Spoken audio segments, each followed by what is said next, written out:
The other hot button issue people are talking about is abortion. Are you pro-choice, pro-life?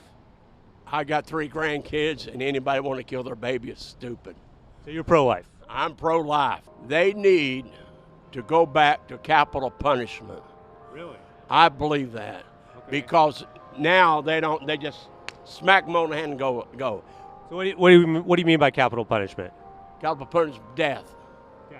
So you think we should bring back capital punishment? I do think they need to bring back capital punishment. You seriously can't make this stuff up. As far as protecting children, if there are institutions that have abused over 10,000 children, should they be allowed to operate in the U.S.?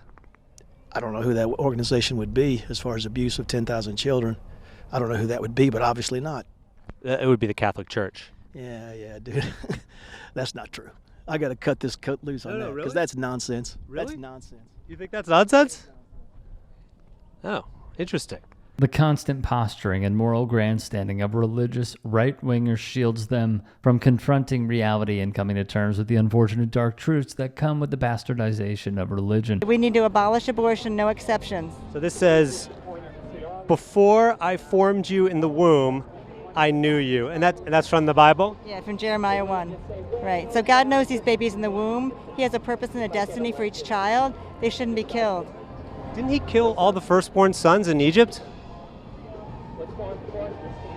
I think I'm done. To you, this Bible story may be completely meaningless or maybe a metaphor for a different issue. But to the people whose worldview is directly crafted by the Bible and all of its problematic stories, hearing pushback like this shatters the insulated thought loops that are inherently a part of Christianity and other religions. You consider yourself pro-choice? Yes, pro-choice. Are you upset that Donald Trump appointed the justices that overturned Roe v. Wade and took that choice away from so many people? I don't think it should be taken away, no. And it doesn't bother you that Trump appointed the justices that overturned Roe v. Wade? It doesn't bother me at all. I think he's the best man for the job. We have nobody else that is... But he did take away the choice for a lot of women because of that. That doesn't bother you. Now women don't have that choice. He must have something in place. If he made that decision, he's a great businessman, and I'm not going to go...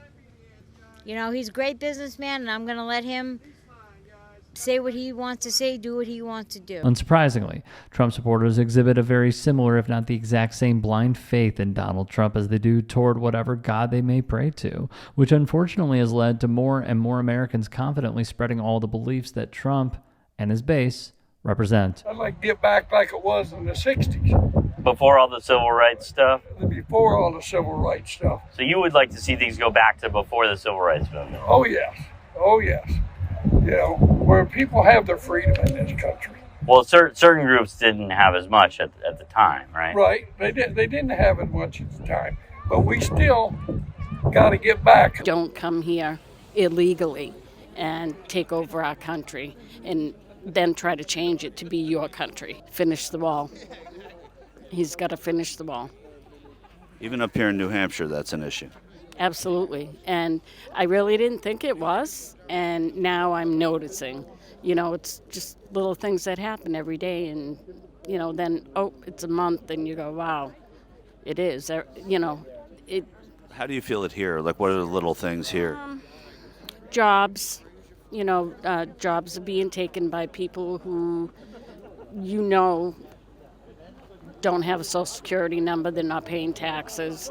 And where do you go? What do you do?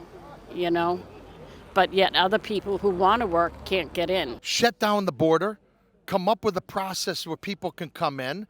And I believe wholeheartedly that we should have some type of roundup. If you don't report in by March 31st of next year to some town police department or something like that, and you don't have a card that says you should be here, and you get found here in somebody's kitchen or in a butchery or in a field or something like that, don't blame us. So we have to regulate who comes into the country and who's paying taxes, okay? It's a free-for-all, drugs, and people coming in that are criminals. There's people coming in getting $2,000 a month. I'm getting to the age of collecting Social Security. I paid into the system since I was 14, and quite frankly, I'm going to get about that amount, maybe slightly more. So that's a problem for me. We have too many handouts that we can't sustain. This is the cruelty that Trump and the Republican Party represent, and feed off of. And this barely scratches the surface of the real hatred Republican voters harbor. Our country has taken a radical shift towards the acceptance of really child mutilation, what's going on with the transgender thing. I mean, even in our school that we have in our town, there are 2 girls that identify as horses, and our principal and the teachers, they just turn a blind eye and accept it. And so you have to accept them. What town is that? Where is that school? That's in Iowa City. Yeah, so it's terrible what's happening in this country. And I want to tell you, we see that. We see what's going on in Minnesota, where they just passed a bill which is basically taking the rights away from the parents concerning their children. If they want to go get a sex change as a child, they can do that. All they got to do is tell a teacher or principal. So it's disgusting what's taking place in this country. And we're do you put that on President Biden at all? No, absolutely. It's all coming from the Democrat left. You know, Biden gave a speech, a Christmas speech. He never once mentioned the name of Jesus. Donald Trump has repeatedly talked about Jesus and talked about him being the joy of Christians everywhere and Americans everywhere and the reason for the season and everything else. I mean, Donald Trump, he's actually talking about Jesus at his rallies. And we're not deists in this country. This is not the country of Thomas Jefferson, who was a deist. This is the country of John Adams. He said that this republic was formed for religious people and will function for none else. But it was Jefferson who had the Articles of Religious Freedom, which also said that... Which we love that he secured those religious freedoms. And then in that sense, Donald Trump also did too. He signed executive orders to secure religious liberties and freedoms from undue harassment from the government and bureaucrats. Do you think there is that we've blurred the line between church and state too much? Absolutely not. Can you explain that a little bit? Yeah, like I said before when I quoted John Adams, this republic was formed for religious people and will work and function for none else. If we do away with the Bible, we forget that it was the Bible that inspired our founding documents. We know we need a radical shift in this country, and we saw what Donald Trump did with 4 years of his presidency, and we know he could have done a lot more if he would have been allowed to. But we're in an uphill battle, we know that. And we know that this battle isn't just against flesh and blood, but against principalities, spirits, and powers. Ephesians 6 talks about that. What we're seeing is an awakening in this country and a returning to godly principles, godly morality. We have no more tolerance. Tolerance is not a virtue in the Bible at all. Tolerance means to simply turn a blind eye to the convictions you once held, and that is going to be gone. We're not going to be tolerant of sin. We're not going to be tolerant of the woke agenda, of the radical left.